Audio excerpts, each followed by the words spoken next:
Good evening. Hope you're all doing well. Today we are learning Maseches Gittin Daf Samech Beis, and we're starting 3 lines down. Yesterday we began a conversation that spoke about Tuma V'Tara and working with people as it relates to being Mesayeh L'Dvar Avera with Isser Shvius and Isser Chala, and we're continuing in the same theme. 3 lines down. Hey Rabbi Yossi ben Hamashulam, Mishum Rabbi Yochanan Achiv, Shamar Mishum Rabbi Eliezer ben Chasma. Ein osin chalas am haaretz betara. If the Jew is betara, so then you cannot work on the chala of an am haaretz. Aval, what we are allowed to do is osin isas chula of betara, but we the Jew are allowed to prepare the chala of an am haaretz, and then the am haaretz can be v'notel himena kedei chala. Then they can come back and take it umanicha bekfisha o be'anchusa. And then we can put it into one of these kalim. These kalim are uncommon kalim and very much identifiable. It would not be your average Tupperware. It's something that's super unique and very recognizable. And uchsheba am haaretz lito, and when the am haaretz comes back to you, because you prepared his chulin and you prepared it betara, when he comes back to get it, he can be notel eshteh, and he can take both parts. The part that is, in fact, that which will go back to the am haaretz, and the challah that was mufrash, that was going to be given to the Kohanim, he can take both parts. Ve'eno choshesh, and we're not concerned at that point that the Am Haaretz will mess things up by being metame. Then we'll figure out why in a couple of minutes. And 10 lines down, that was part 1, and here's part 2. Ve'ein osin trumas zeisa betara. I, as a chaver, am not allowed to work on the truma of the zeisim of an Am Haaretz if I am betara, because we assume that his stuff is betuma. Aval, if the Am Haaretz gives me everything from the beginning, aval osin zeisim chula betara, I am allowed to prepare the chulin for an Am Haaretz, v'notel heimena kedei truma, and separate out the portions of truma that are appropriate on behalf of the Am Haaretz, umanicha bekelev shel chaver, and they can be put seemingly only in the kelim that belong to a chaver. Sounds like a concern of tuma. And uchsheba am haaretz lito, and when the am haaretz comes to collect his items, comes to collect his olives, notel eshtein ve'eno choshesh, he too can take both portions. Part 1 is the olives that he's welcome to keep, and part 2 is the olives that were part of the truma that again go to Kohanim. Now these two cases are very, very similar, and we're going to of course have to distinguish why we needed both of them, and we will certainly see that shortly. So a third of the way down on Samach Beis Amud Aleph, heading to the end of the parak at the very last words of this page, the Gemara says, V'taimamai, why is it that we're even engaging in the first place? Why is it that we're allowed to do his chulin betara? Why are we even touching this? Just leave it alone.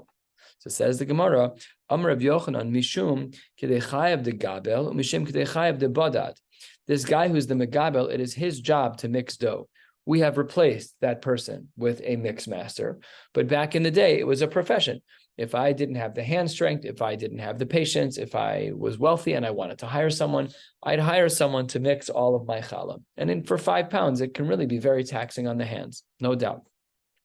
So for him, the kedei chayav legabel, to get him a parnasa, we were willing to engage the Am Haaretz to make sure that a couple of ruble could go to the megabel. And as well, kedei chayav de badad, the guy who works on the olives, he too, we are concerned about his parnasa, and therefore we allow the engagement between him, the chaver, and the Am Haaretz, so that a few shekels, a few rubles can go in his direction. But still, the Gemara seems to say that these cases are extremely similar. The first case is the case of osin chalas, ein osin chalas am haaretz betara, but we are allowed to prepare their challah. And the second case is the olives for truma. So the Gemara says, v'tzricha, we need both cases. We need both the case of the challah and the case of the truma. And why do we need them? So says the Gemara, Di'i ashmuinan gabal, if we only needed the first case, the case of someone who professionally needs dough, and we're concerned about his parnasa, that's mishum delo nafish agre. By him, perhaps we were makil by this person because the hourly rate for being a megabel is extremely low. Let's just use our modern day parlance, way, way below the appropriate hourly rate. So let's say hourly rate is, I don't even know what it is. Let's call it $15 an hour. he gets $2 an hour. By him, we're going to be mekel that he can engage with an am haaretz because he makes so little, and we're so concerned about his parnasa. And therefore, aval badad, but the guy who works on the olives, no, that's different. That job is $15 an hour. That is minimum wage. Therefore, the nafish agre, he gets a better salary. Emelo, perhaps the chachamim would not have allowed him to engage in the am haaretz. Therefore, we need the case of the olives to be brought. And on the flip side, v'yashmin and badad, if I only had the case of the badad, of the guy who's working on the olives, that's mishum delo shchiachle. That's because much as it's true that there is enough money for him to make per episode of working on someone's olives, that is true. However, aval gav, but it's just a very uncommon profession. People don't have this job year round. It's only when olives are in season. Aval gaval, perhaps that a gaval, a guy who's kneading dough to shchiachle, where there's people make challah every week.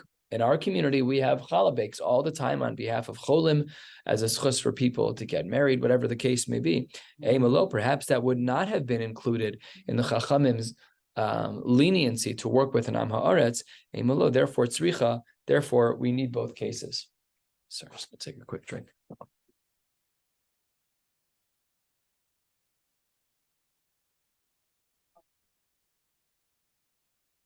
Okay, sorry.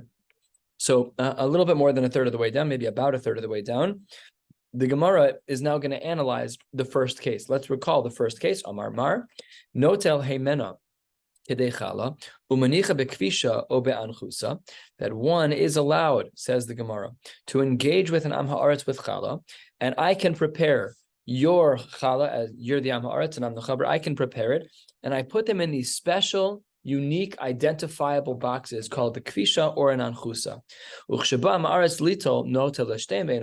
As we mentioned earlier, that when the am haaretz comes to collect his challah, he can take both the portion that goes to the kohen and the portion that is going to stay with him, and ve'eno choshesh. So says the Gemara, remember that part of this is going to the kohen. The food he eats himself, mela, whatever. But the food he's giving to a Kohen, we should be very concerned that that food is going to go to a Kohen. And if it's being handled by an Am Haaretz, he doesn't know what he's doing. He doesn't know the halachos. So then he's for sure going to be matame, the food that is the challah that was mufrash for the Kohen. So says the Gemara, no. De amrinan le, we say to him as follows. When the chaver gives back the separated challah to the am haaretz, he says to him, listen, Chazi, I want you to understand something. Inogasba hadralativla. You came to me for a reason. You came to me because you don't know the halachos of being mafresh challah. I'm here to help you. I've separated them. An ugly container number one is your food. An ugly container number two is the challah that goes to the kohen. If you touch it, you are setting us back to beginning, and you're going to have to start all over again. So this says the Gemara, therefore we're not concerned about the Am Haaretz. Says the Gemara, that's very nice that you teach me the halachos of kashrus, but if I don't care about kashrus, I was at a bris yesterday and I was talking to a family about kashrus, and they said, well, would you like to eat some food? I said, thank you, I keep kosher. Well, what exactly does that mean? I said, well, kosher means that we ensure that every ingredient is always going to be kosher. So the woman said in response, I grew up keeping kosher. Now we only keep kosher in the house, but we eat everything else out of the house. I'm like, wow, I didn't say this, but in my head, I'm like, that's not called keeping kosher. You got to have a line in the sand. So Vidilma lo ichpas lo, she didn't care about kosher. She doesn't care about my opinion. So if I, as a chaver, go over to an am haaretz and say, listen, I just want you to know the halacha, that if you touch this food, it's going to ruin it for the kohen. Well, he doesn't care. He's an am haaretz. He doesn't care one drop. Says the Gemara, that's not true. Remember, why did the chaver come? Why did the am haaretz come to the chaver in the first place? He obviously cares a little bit. So says the Gemara, because initially when he reached out to the chaver, it was because he wanted to do right by the halachos of challah. He just says an am haaretz and he doesn't know what to do. So then the Gemara says, michpas lo ichpas le. There's no way it's rhetorical. Michpas lo ichpas le. It's a tmiyah. You think he doesn't care? Of course he cares. So I had this Israeli guy call me, Givaldik. His wife was a shikta d'oraisa, like straight up Mexican, out of the prototypical Mexican loopy. I mean, the whole 9 yards, totally going. And he said to me, can you do a bris for my son? I said, congratulations. is Israeli. We were talking in Hebrew. It says, your wife Jewish. And he said, I think I shared this story. He said, my wife is a Marano. Did I share this with you? I think so. This is a good one. Yeah. He said, my wife is a Marano from Spain. And I said, wow, please excuse me for that's amazing. How do you know she's a Marano? The mother, all the way back. So my strong hunch was that she was a goy, and I called Rabbi Reese. And I said to Rabbi Reese, a family called me, a father called me. He said his wife is a Marano. Parenthetically, to solve that problem, she did a conservative conversion just to make matters more complicated for me. But whatever. I called Rabbi Reese and he said, it is possible she's a Marano, but the amount of paperwork you need to verify, to go back in the country, Beis HaKvaros, this, ben, that, family trees, extremely complicated. You have to assume that the baby is a goy. So I went back to the father. I said, oh, look, I'm really sorry. I spoke to one of the leading rabbinical authorities here in Chicago. And while it's possible that your wife is a Marano and your baby is Jewish, it's also likely that that's not the case because the paper trail is very difficult to follow. This guy said to me, I don't care what happens. My son is going to be Jewish. I will convert. This is the guy. He's an Am Haaretz who's perfectly committed to the cause. I asked Shilas, we did a bracha b'shem u'malchus for gerus for this young man. L'shem gerus proper, extremely rare to do this for an infant. Because usually when you just had a baby, so 9 months ago when you got pregnant, you knew she was a goy or you weren't sure she was a yid, whichever. So it's rare for an infant to have a gerus with brachos. Usually all the geruses that for brisim we do are l'shem gerus misafek. I mean, you don't make a bracha, very rare. That's this guy in our Gemara. He is the real deal. He's an Am Haaretz. He's an Am Haaretz. And he is totally committed to the cause. That's what the Gemara says over here. Of course he cares. He brought the chulin. He brought the challah to the chaver to make sure that it works. So the Gemara embraces that. So if we see, and this is very important, halacha l'maisa, if we see that a non-frum Jew is showing an interest in something, it doesn't mean that they therefore have lost all ne'emanus. Perhaps if they actually care, maybe we can trust them more with kashrus, perhaps. Perhaps we can trust them more with other things too, because they've shown a particular interest.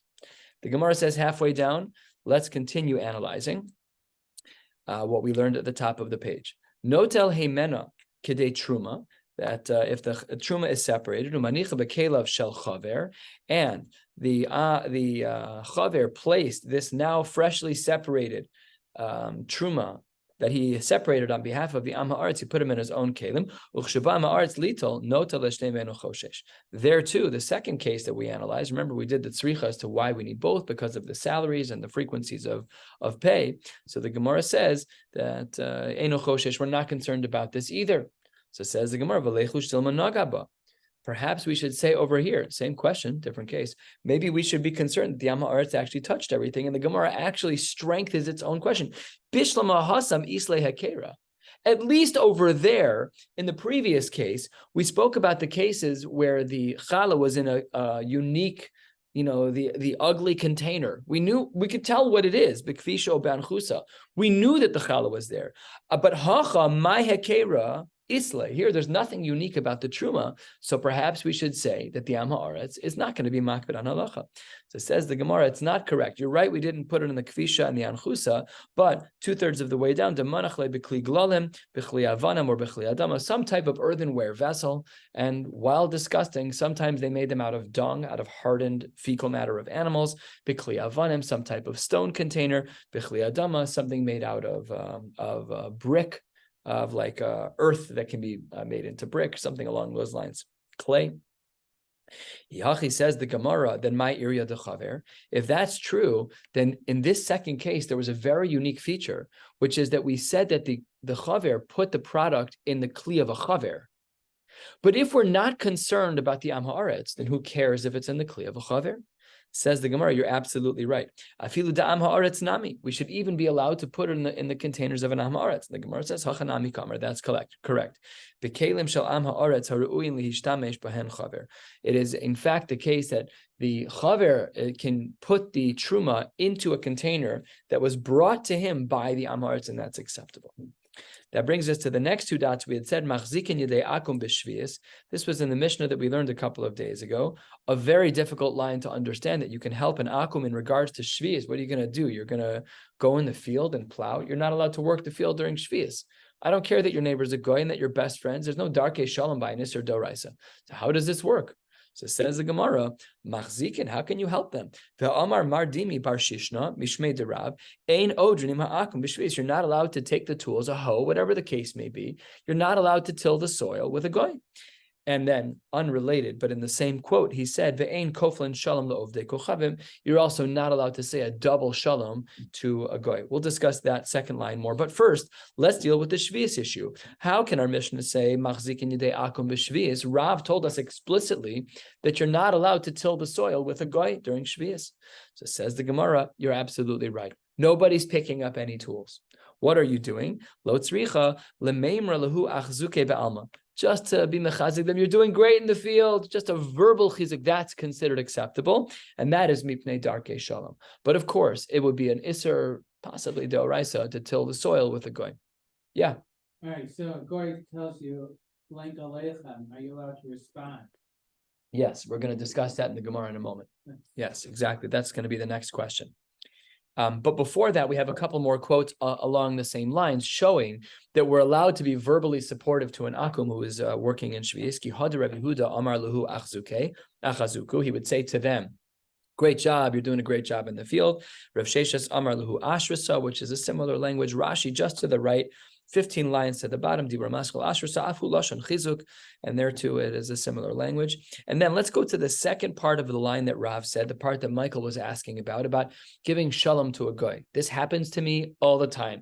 We've all been bageled before, where someone's like, shalom, and you're like, oh, okay, it's uncomfortable a little bit, but shalom, and we respond in kind. Now that's for a Jew. Sometimes a goy does it on the airplane. Happened to me so many times. So says the Gemara. Rav taught us a din, ve'ein koflin shalom la'ovdei kochavim. You can't say a double shalom to a goy. You can say one, but you can't say two. So what would Rav Chizda do to circumvent this concern? Rav Chizda wouldn't waste any time. He would always offer the shalom first. Rav Chizda makdim v'yoiv lahu shlama. When he would see a goy in the street, he'd go over and say shalom.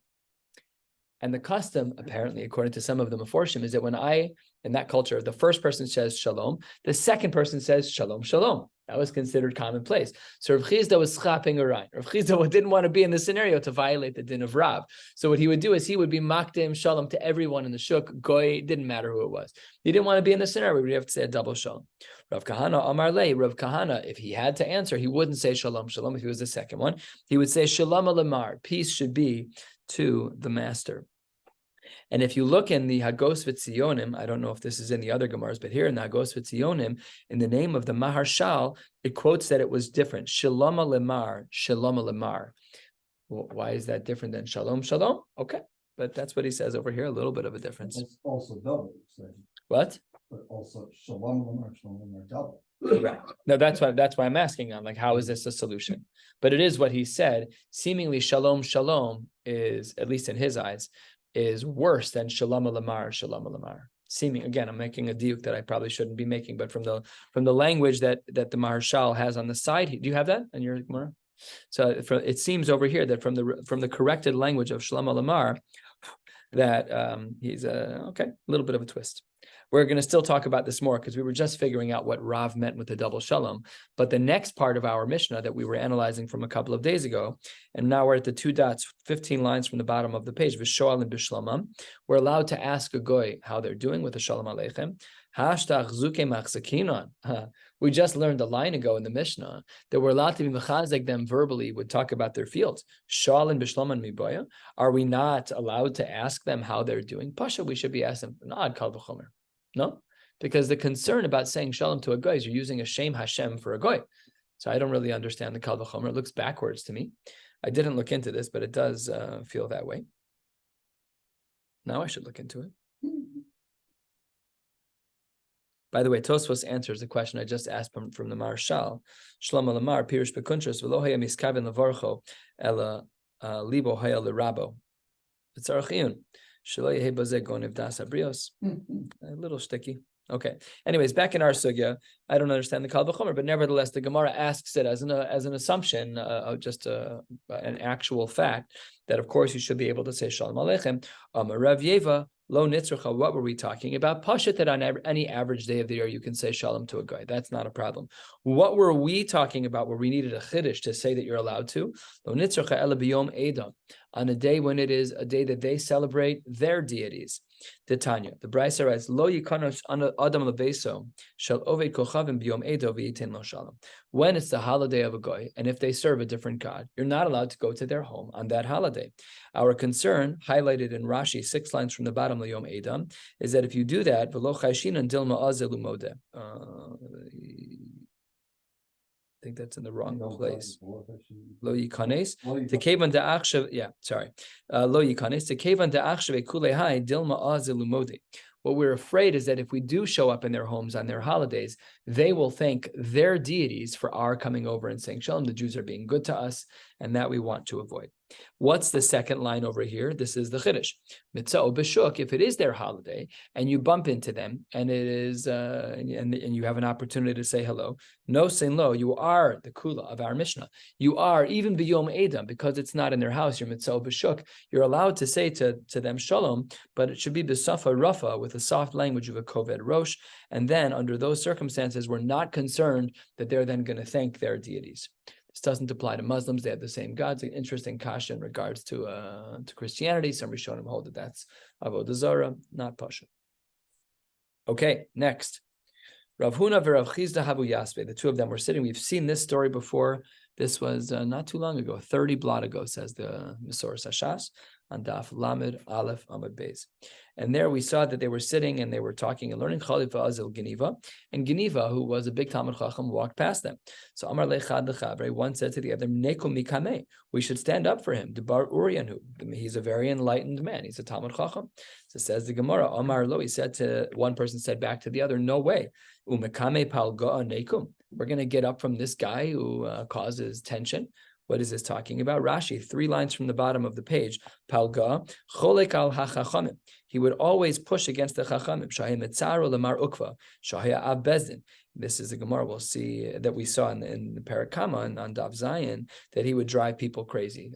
Geniva. So one said to the other, stand up. The other one said, no, he causes. Not everyone deserves to be stood up for. Not everyone deserves. Yeah, very good. Okay. So it says the Gemara, Adahachi, while they were having this ridiculous conversation about Geniva, what ended up happening? Asa ihu legabayhu. By the time they didn't even come up with a solution. By the time everything played out, Geniva was standing over them. Amar lahu, Shlama alaychu malki, Shlama alaychu malki. Peace upon you, kings, peace upon you, kings. Amrulay, the two of them looked up at Geniva and said, Minolach, how do you know the Rabbanan ikru malachim? How do you know that kings are called malachim? So the Gemara says as follows. Amar lahu d'chsiv, the pasuk reads, I'm going to read it from the side because there's actually something missing from the pasuk. Bi malachim yimlochu v'roznim yechokeku tzedek.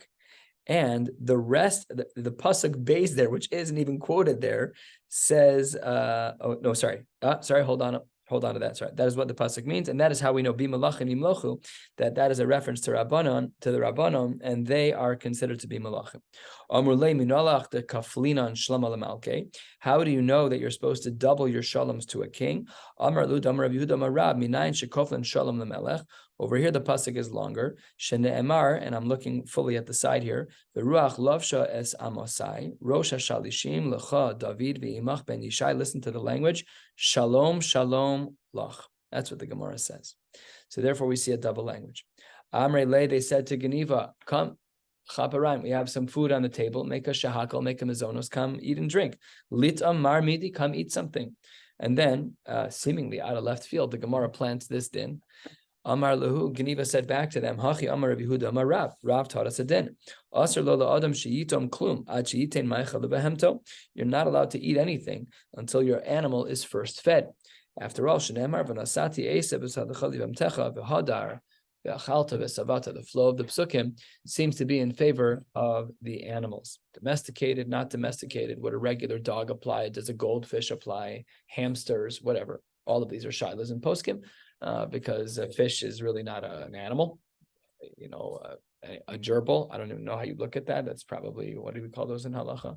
They're a little runt, a rodent. They're not, I don't know if we call them, they're not a chaya, they're not a behemoth, that's for sure. They are, but the pasuk says, "V'nasati eseb sadachal leave hemtecha." So when the pasuk says leave hemtecha, is it a specific language, or is it a reference to the kingdom of those who are non-plants? That's I don't know. I'm sure it's not. I'm sure fish don't have priority over man. I have a feeling domesticated animals also don't, and I just think we're talking about sheep and cows. I'm just guessing. But that's what the Gemara says. And Baruch Hashem, Hadran Allah Nizak in a long parak. Baruch Hashem, we finished the 5th parak of Maseches Gittin Yehiratzon. We should come back to the Daf in 7.5 years. Let's get started with the next parak. Parak HaOmer will be going to the 2 dots, 4-5 lines from the bottom of the page. Let's get started. HaOmer hiskabel get zeli ishti. A man says to his friend and makes him a shaliach, I want you to receive this get for my wife, or make her receive it. The language is a little difficult. Oh, holech get zali ishti, a little cleaner. Please bring this to my wife. Im ratza lachsor, if the husband wants to retract his shlichus, but the wife's shliach had already received, and we assume right now that the shliach is the same guy, right? So you have a shliach, you have Ruvain. Ruvain is the husband, Rachel is the wife. Shimon is the shliach. Ruvain is that worked out nicely. Shimon is everyone's alliterative, works out perfectly. So Ruvain and Rachel, and then Shimon is the shliach. Ruvain says to Shimon the shliach, "His kabli get zeli ishti. Please receive this on behalf of my wife." And she had also appointed Shimon to be the recipient on her behalf. So now the husband wants to go back. Imratza lachzor yachzor. He's allowed to go back. I'm sorry, I just said something incorrect. Imratza lachzor yachzor. He can only go back if she did not receive the get. I apologize. Let me do that again because it was confusing. My apologies. If a husband appoints a shliach and he wants to retract, imratza lachzor yachzor, he's allowed to go back only as long as she has not yet received the get. Ha'isha, 3 lines down on Samach Beis and Beis in the Mishnah. Ha'isha sha'amra. If a woman says he's kabli li giti, imratza lachzor lo yachzor. If she says to someone, I'd like you to please be my shliach to receive the get for me, and in fact he did receive the get, then imratza lachzor lo yachzor. Lefichach. Therefore, im amar lo habal. If Ruvain says to Shimon, I don't want it to be that you are receiving this on her behalf. I just want you to give it to her. I don't want you to accept it as though you're her shliach. The halacha is imratza lachzor yachzor. That is not considered a perfect shlichus, and he can still be choser until it's in her hands. Rashbag Omer, Afa Omeres, even if a woman were to say a lighter language of tol ligiti, take, which is not really a shlichus language, we will assume that it's a shlichus language. In ratza lachzor lo yachzor, if he then did receive this on behalf of Rachel, if Shimon did receive it on behalf of Rachel, then the din is that yachzor, in ratza lachzor lo yachzor, that they're still going to be divorced and nothing they can do about it. And the Gemara opens. Amarle Ravacha b'reid Rav Avia the Rav Ashi. Taima, the reason why in the Reisha of our Mishnah in the first case we said in Ratza Lachzor Yachzor is the lo shavise ihi shliach lekabbalah, because she hadn't established Shimon to be the shliach to receive her get. But hashavise ihi shliach lekabbalah, had Ruvain and Rachel both asked Shimon to be the shliach, Ratza Lachzor lo yachzor, then the husband can never go back. Because Shimon had a dual function. He was engaged by Ruvain to be the shliach, and he was engaged by Rachel to be the recipient as a shliach. So in one action, when he gives the item over to Shimon, 2 things are happening. The husband's giving and the wife is receiving, all through one shliach. So he's kind of a go-between in every possible way. And the second he receives it, that divorce is finalized. Shma Mina, says the Gemara, 12 lines down or so, Holech kizchi dami. It seems over here, and this is a sugya that we learned a little bit earlier in the Masechta. We learned it on Daf Yudala, the Masoras Hashas tells us, and we'll learn it again in another blot, that Holech is kizchi, that when a husband says Holech, l'chora, it means kizchi, it's as though she's already received it. Again, that assumes it's the same shliach. Says the Gemara, lo, that's really not true. Lo olamei malach, I could really argue that holech is lav kischidam. That when we are talking about holech, that we don't assume that the kinyan is finalized in general. Holech is not kischi.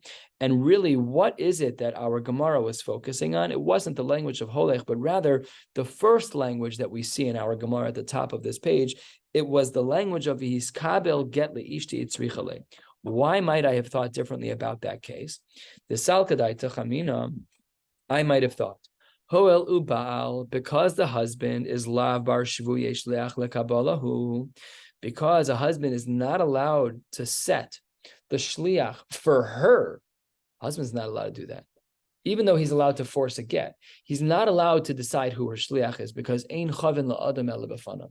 You're allowed to give her get against her will directly, but the husband cannot select who the shliach should be on behalf of the wife. Therefore, afal gav de mata gita liyada, if in fact through a shliach it would have gone to her lo lehave gita, kamash malan that's not true.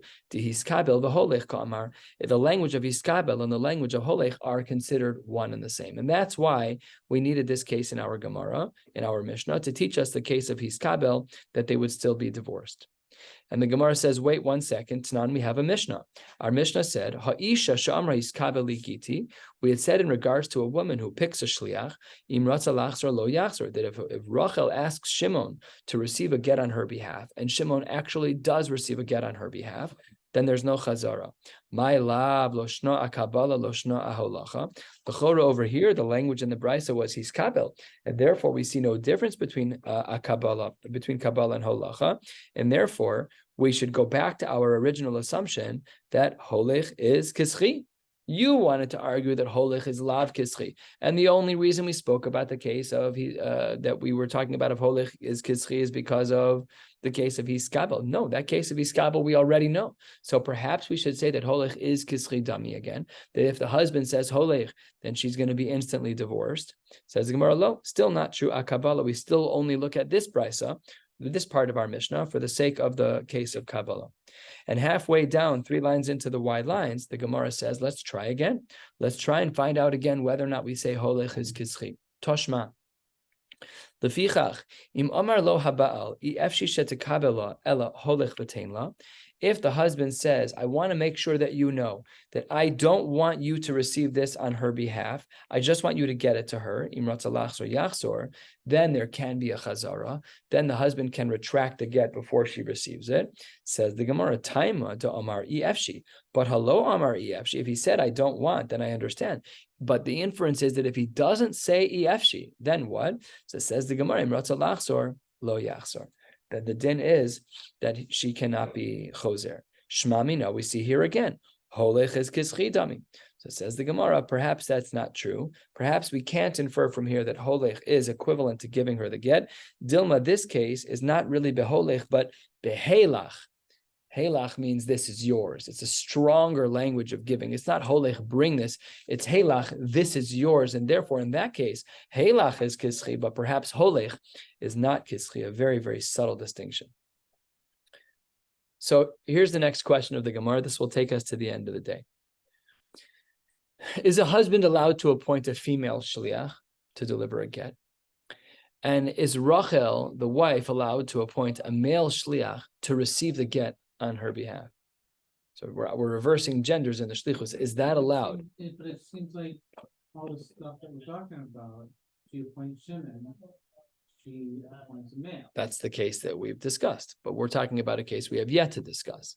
So let's say that Ruvain doesn't want to use Shimon. He wants to use Shprinza. She's an Uber driver, Shprinza the Yid. So he says, hey, Uber divorce, bring this to my wife. So, and similarly for her, can Rachel ask not Shimon, but can not Shprinza, but can she ask Shimon to be a shlech? That we saw already. That we saw that she was able to ask Shimon. So we'll discuss both cases here. Pshita, says the Gemara halfway down. Pshita, ish have shliach leholacha. Shekain bal molech get leishto. We know that a man can be a shliach, and it actually aligns because a man is the one who gives a get. And ve'isha havya shliach lekabala, and a woman can certainly be a shliach to receive a get on behalf of her friend. Rachel can engage her friend Shoshana, no problem. Shekain isha mekabelas gitim yad baila. As it relates to the fundamental dinim of Gittin, a man is a man and they have the same set of dinim, therefore shlichus works. A woman is a woman and they have the same set of dinim, and therefore shlichus works. But what about the other way? What about ish lekabala? What about a man to receive the get on behalf of a woman? And ve'isha leholacha, my. What about a case of a man, about a woman who is the shlicha, who's bringing the get from the husband to the wife, does that work? So says the Gemara as follows, Toshma. Let's analyze. Ha'omer his kabel get zeli ishti or holich get zeli ishti. That's the beginning of our Mishnah at the top of this page at the open of the perek. Imrat salachsor yachsor. That was part one of our Mishnah. And then we had said ha'isha she'amar his kabel giti imrat salachsor lo yachsor. My la b'chad shliach. Aren't we talking about a case where the shliach that Ruvain engaged and the shliach that Rachel engaged was the same one? V'shma mina kosher lekabala v'kosher leholacha. That a man is allowed to do both services. He's allowed to be the shliach for the man, and then the chiddush and the answer to half of our question is that he's allowed to be a shliach on her behalf, which is a shtickle chiddush because he's not a woman. So says the Gemara, lo, not necessarily, because maybe our Mishnah is dealing b'shnei shluchin. Let's remember that that's a lack of clarity in our Mishnah. We don't know what the actual terms and conditions of our Mishnah were. We don't know if we were talking about one shliach or two. So therefore, we can't bring a raya from that part of our Mishnah. Let's try again, 2/3 of the way down. Toshma. Lefichach, im amar lo habal, if a man says specifically, I don't want you to be a recipient on her behalf, im ratzalachs or yachsor, that works. In that case, it's clear that there's one shliach because he said, I know you're receiving for her, but I'm telling you, I don't want you to receive for her. And in that case, that works. He can do both roles. So says the Gemara, all that I can infer from there is pshot mina. All that I can learn from there is that ish shliach lekabala shekain av mekabel get lebitoktana. All I know is that a man can be a shliach because in that second case of our Mishnah, that was dealing with a shimon, with a man. However, isha leholacha tiboy lachmai. But when it comes to a woman to be a shliach on behalf of a man, can Ruvain ask Shprinza the Shlicha to bring that to Rachel? Does that work?